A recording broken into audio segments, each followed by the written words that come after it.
Рэнди Гейдж. Почему вы глупы, больны, бедны? И как стать умным, здоровым и богатым? Эмне үчүн сиз акылсыз, оорукчан, кедейсиз? Кантип акылдуу, ден соолугу чың, бай болсо болот? Аннотация. Адамдарга күчтүү таасир берүүчү, адамдардын түшүнүгүн кеңейте ала турган бул китебинде Рэнди Гейдж кантип бактылуу, ийгиликтүү, бай болуунун сырларын айтат. Бирок эскертебиз, автор түз сүйлөйт. Акыл эсибизге таасир берип аткан вирустарды көргөзүп чындыгын айтып берет. Өзүбүздүн ийгилигибизге жеткизбей аткан акыл эсибиз жөнүндө. Анын кеңештерин колдонуп, миллиондогон адамдар өздөрүн токтотуп турган ишенимдерин ташташты, чоң ийгиликтерге жетишти. Ыраазычылык. Ар бир китептин жазылышына көптөгөн адамдар жардам берет. Эгер бул китеп анча жакшы болбой калса, мен өзүм гана жооп берем. Анткени мага жардам бергендер сонун адамдар. Китептин басылып чыгышына алар абдан чоң жардам беришти. Баарына ыраазычылык билдирем. 1 глава. Акыл эстин вирустары жана манипуляциялар. Сиздин акыл эстеги күрөшүү. Сизди акылсыз, оорукчан, кедей кылып аткан күчтөр. Китеп чоң кишинин жашоосундагы пайда болгон суроолорду чагылдырат. Чоң кишилер үчүн лекция түрүндө жазылган. Ошон үчүн кээ бир адамдар үчүн жагымсыз болушу мүмкүн. Ата-энелердин уруксаты менен окуганды сунуш кылабыз. Бул окуя суббота күнү кечинде же дем алыш күнү эртең менен болгон. Мен клубтан үйдү көздөй бараткам. Мен машинамды токтотуп чыгып баратсам, узун бойлуу чоочун киши жакындап келди. Мен өзүмчө ойлоп койдум. Балким тамеке сураган татко, же жолду сураган татко деп. Мен анын колундагы пистолетти байкаган жокмун. Аны өтө кеч болуп калганда көрдүм.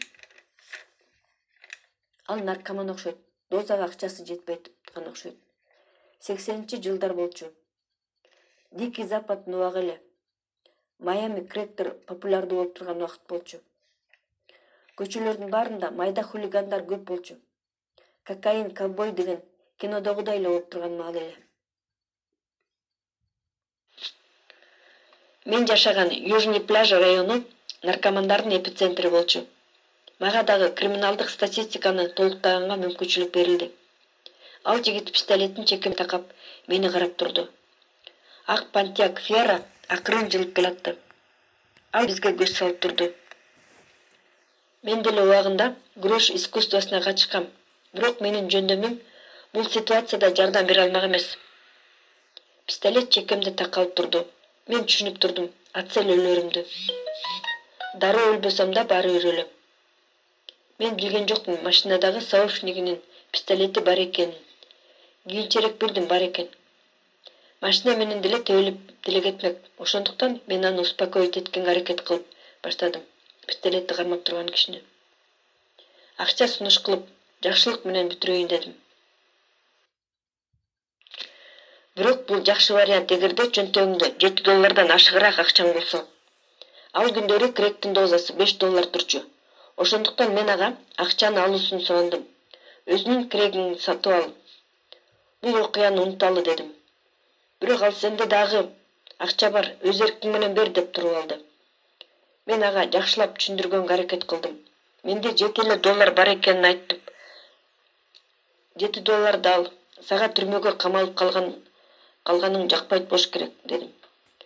Наркомандарга баары бир экен. Акыры аягы ал мага машинама кайра баруумду буйрду. Мен түшүнгөн жокмун. Кантип жана эмне үчүн экенин. Бирок түшүнүп турдум. Эгер машинама отурсам, андан тирүү чыкпасымды. Мен макул болбой койдум. Мен сага акча бердим. Машинамдын ачкычын деле ала бер. Бирок мен машинага отурбайм дедим. Акчаны ал, өзүңө дозаны сатып ал. Бул жөнүндө унуталы дедим. Биз жакшы жарык тийбеген жерде турганбыз. Мен жарык көбүрөөк тийген жерге жыла бердим. Үмүттөндүм, 1,5 өтүп калса көрүп калсын деп. Ал нервничать баштаганын байкадым. Тиги машина моторун оталдырды. Күтүүсүздөн ал киши пистолетти менин чекемен тартып алды да ичиме такады. Андан кийин коркутуп бир нерселерди сүйлөдү. Мен эсимде, ал мага айтып атабы, же элдин баарын айтып атабы, же өзүм менен өзү сүйлөшүп атабы деп ойлогонумду. Кийин ошол сөздү башка адамдар менен дагы талкууладым. Түшүнгүм келди ал кимге айтып атканын, эмнени айткысы келгенин. Эң кызыктуусу, мен ошону эстейин деп аракет кылсам да, такыр эстей албай койдум. Менин сознанием аны менин эсимен өчүрүп салды деп ойлойм.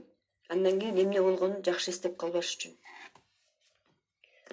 Ал курокту басты. Бул телевизордон көргөзгөнгө окшогон жок. Үнү кулакты тундургандай болду. Айрыкча ошол убакта үйдүн баарына жаңырды. Жаңырык шаардын четине чейин жетти.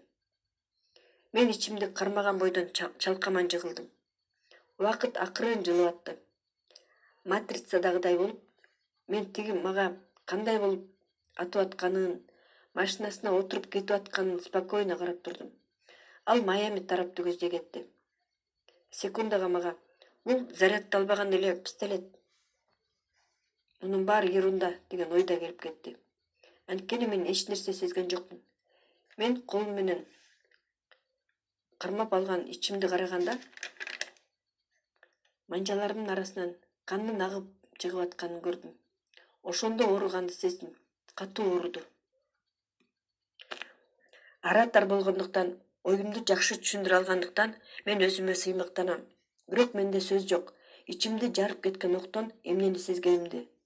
Термоядерлик күйгүзгөн, ачыштырган, жан чыдагыс оору жөнүндө бул сөз болуп атат. Выстрел ушунчалык катуу болгондуктан мен үйлөрдүн светтери жанып, баары жарык болуп калат деп күткөм. Терезелерди ачып карап, кимдир бирөө келип, мага жардам берет деп үмүттөндүм. Бирок андай болгон жок. Тыптыч болуп турду. Мен бутумду сунуп, фонардын жарыгынын астында отурдум. Ошентип канча отурганымды билбейм. Шок абалында, өзүмөн кетип, сюрреалисттик абалда, менин айланамдагы кандын лужасында отурдум. Ошондо түшүндүм. Азыр мен эптеп квартирама жетип, жардамга чакырбасам, ошол жолдо эле өлүп каларымды. Мен рубашкамды чечип, мүмкүн болушунча курсагымды байладым. Кан токтосун деп. Эптеп бутума турдум. Жолдон өттүм. Тепкич менен өйдө чыктым. Өзүмдүн квартирама кирдим. Девит айдын телефондон.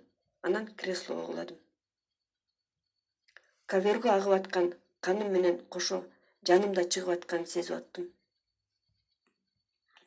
Скорый келгенде мен ушунчалык алсыз болуп калгам. Алар машинага чейин мени кресло менен алып барышты. Носилка менен машинага салганда ооруга чыдай албай тыбырчылап аттым. Кан тездик менен агып чыгып атты. Больницага баратканда менин давлением ушунчалык түшүп кетти. Ошондуктан алар мени специальный костюмга салышты, скафандрга окшош. Ал давленияны поддерживать этип турат. Жүрөк токтоп калбаш үчүн. Биз больницага келгенде бизди уже медсестралар күтүп алышты. 4 капельница жана кататор менен. Мени тездик менен хирургия бөлүмүнө алып барышты. Менин жоон ичегимди тигишти. Менин жанымды сактап калышты. Бирок менин жашоомдогу эң жаман кыйналуулар күтүп турган. Андан кийинки бир нече күндөр бою мен эчтеке жей албай, суу иче албай калдым. Оозумду нымдаштырып туруш үчүн мага ватный тампон берип коюшту. Мурдум аркылуу ашказаныма өтүп аткан трубочка дайыма кускуну келтирип атты. Даже транквилизатор менен укол кылышса да, жанды кыйнаган ооруну сезип жаттым. Өзүмдүн түкүрүгүмөн чакап калганда трубочканы сууруп салып аттым. Аны кайра ордуна коюп атышты. Эгерде дагы ушинсеңиз, колуңузду байлап салабыз деп коркутушту. Операция. Андан кийинки дарыланып аткан 2 ай менин жашоомдогу эң чыдагыс оор убакыт болуп калды. Менин шоуумду алышты. Ичиме инфекция кирип кетти. Мен көпкө чейин жакшылап отуруп тура албай жүрдүм. Өзүмдү кайрадан жакшы сезип калган абалга келгичекти 2 жыл өттү. Менин башыман өткөн кыйналууларымды өзүмдүн душманыма да каалабайм. Элестеткиле менин шок болгонумду. Мен мунун баарын бессознательно эле өзүм жаратып алганымды түшүнгөндө. Албетте, эгерде кимдир бирөө мага мурда ушинтип айтса, мен аны бир урмакмын. Бирок силер өзүңөр деле түшүнөсүңөр. Чын эле мен өзүм эле ошол окуяны чакырып алганымды. Мен өзүм эле салбастан жертванын позициясын тандап алып турмун. Ал менин сознаниямда программа болуп кирип калган кичинекей чагымда эле. Мен чоң күчтөр башкарган кичинекей пешка болчумун. Силер деле ошентип өзүңөргө кыйынчылыктарды түзүп алгансыңар. Подсознанияңар менен өзүңөргө кыйынчылыктарды чакырып, өзүңөрдүн ийгилигиңердин жолун тозгансыңар. Бул эмне үчүн менин башыман өттү? Эмне үчүн бул силердин башыңардан өттү? Кийинчерээк айтып берем. Таң калыштуу роботтой болгон кыймыл-аракеттерибиз жөнүндө. Эмне үчүн мен өзүмө кыйналууларды жаратып алганым жөнүндө. Адегенде келгиле түшүнөлү. Силерди ушундай манипуляция кылбайбы? Ийгиликке жеткизбей, жашоодон сиз татыктуу нерсени бергизбей турган күчтөр жокпу? Чындыгында күчтөр деп мен дьяволдар, террористтер, коммунисттер, тайный общество жана башкалар жөнүндө айткан жокмун.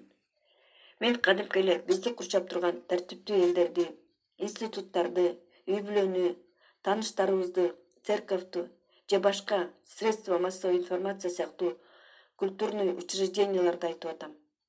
Анткени именно ошолордо анык коркунучтар катылган. Эгер сиз көпчүлүк адамдардай эле ой жүгүртсөңүз, албетте, сиз деле буларды баарын жашоомдун бөлүгү жана мага пайда алып келет деп эсептейсиз. Сиз чындыгында түшүнбөйсүз. Ошолордун баары сизди келесоо оорулуу жана кедей кылып жатышат. Бул сиздин үй-бүлө мүчөлөрүңүз, туугандарыңыз сизди жаман көрөт дегендикке жатпайт. Тескерисинче жакшы көрүшөт. Сизди духовник, мейли ал раввин же католический священник болсун, сизге жамандык кылгысы келбейт. Сиз добушуңузду берген конгрессмен сизге карата вендетта уюштурбайт. Сиз окуп аткан газеталар сизге зыян кылайын деген жок сознательно. Бирок булардын баары сизге зыян кылганга жолтоо болбойт. Сиздин үй-бүлөңүз бузулат, карьераңыз менен өсөм деген оюңуз ишке ашпайт, ооруйсуз, травма аласыз, бизнесиңизди саботаж кылат кимдир бирөө. Сиз организмди буза турган нерселерди жейсиз жана башка миллиондогон жаман нерселерди жасайсыз. Ден соолукту буза турган. Чын ден соолукка, гүлдөп өнүүгө, бактылуу болууга жетпейсиз. Сиз төрөлгөндө эле ушуларга укуктуу болчусуз. Мен түшүнөм, булардын баары тантыган сөздөргө окшоп атат. Бирок мага айтканга уруксат бериңиз. Сиздин мээңизди ушунча айландырып салышкан. Өзүңүздүн колуңуздан эчтеке келбегенин, байлык жөнүндө, ийгилик жөнүндө башкача негативдик маани берип, унушайт этип салышкан. Сиз өзүңүз байкабай эле өзүңүзгө өзүңүз душман болуп калгансыз. Себебин табыш үчүн биз бала чагыбызга кайтып барышыбыз керек болот. Жаңыдан сознание түзүлүп башталган жылдарга. Подсознаниябызга кандай программа кирип калганын, кандай терең ишенимдер орноп калганын көрүш үчүн биз мемдердин, башкача айтканда акыл эстин вирустарын, кылгандарын изилдешибиз керек. Мемдер компьютердин вирустарына окшош. Алар паразит болушат. Кожоюндун эсебинен көбөйүшөт. Жаңы музыкалык хит башыңарга орноп калган мем. Just do it сыяктуу любой кызыктуу музыктагы мем. Бирок бул зыянсыз мемдер. Толтура коркунучтуу мемдер бар. Бир жуманын ичинде силерге кирип калган мемдердин арасында ушуга окшогондор да бар. Мебель сатып алгыла, сразу төлөбөй эле койсоңор болот 2 жылдын ичинде. Биздин пивону ичкиле, сексуальный популярдуу болосуңар же. Биздин внедорожникти сатып алсаңар, силер тоого оңой эле чыгасыңар, эчтеке жолтоо болбойт. Бул катты билген адамдарыңардын баарына жөнөткүлө. Жоголгон кызды тапканга жардам бергиле. Ушуга окшогон толгон токой каттар бар. Шундуктудай слайд-шоулар, Кудай менен сүйлөшүү, булардын баары мемдерге ачык мисал. Адамдар электронный почта менен ушундай каттарды алганда, адамда эмоционалдык реакция пайда болот. Аларды башкаларга жөнөтүшүм керек деген сезим жаралат. Мем деген термин жана меметика илими Ричард Доукинске таандык. Ал өзүнүн ген эгоизма деген китебинде биринчи жолу эскерген мемдер жөнүндө. Ричард Браунун Вирус разума деген китебинде андан да көп маалымат табабыз мемдер жөнүндө. Адамда канчалык күчтүү эмоция болсо, ошончолук тезирээк мемдер көбөйөт. Айрыкча балдар менен байланыштуу мемдер күчтүү болот. Ушулар жөнүндө айтайын. Мисалы, Бардык мамочкалар машинасынын арткы айнегине «Ребенок в салоне» деген надписти чапташ керек деп билишет. Мындан кандай практикалык пайда бар? Башка машинадагы машиналар надписти көргөндө осторожный болуп калышабы? Же ушундай знакты көргөндө акырын айдап калышабы? Эгер мындай практиканын пайдасы жок деген ойду айтып койсоңуз, мамочкалар толтура аргумент айтып башташат болчу. Акча жана ийгилик областында мемдердин толтура группалары бар, бири-бири менен байланышкан. Бул мемплекс деп аталат. Бирок бул мемдердин максаты сизди акча тапкандан, ийгиликке жеткенден токтотуу, тескерисинче эмес. Бүгүнкү күндө алар кеңири жайылган. Бул мемдер чындыктай болуп көрүнүшөт жана тездик менен көбөйүшөт. Анткени адамдарга өзүнүн жөндөмсүздүктөрүн, максатына жетпей калганына актанганга мүмкүнчүлүк берет. Алар бул установкалар. Акча бул жаман. Бай адамдар жаман адамдар. Кедей болуу благородно. Эгер силер көп иштесеңер, силерге силердей болуп иштеген башка жакшы адамдар жардамга келишет. Ийгиликсиз майда барат адамдар жакшы адамдар. Начальниктер жаман. Бай болуш үчүн душаңды дьяволго сатыш керек. Бай адамдар алдамчылар, чыккынчылар, уурулар. Крупный компаниянын руководителдери, профессионалдуу спортсмендер, кинозвездалар слишком көп акча алышат. Бай адамдарда акчасы көп, бирок аларда толтура проблема бар. Байлыкка умтулбай эле коюш керек. Акча адамды бузат. Кедей болуп жашасаң, Кудай бейишке чыгарат өлгөндөн кийин.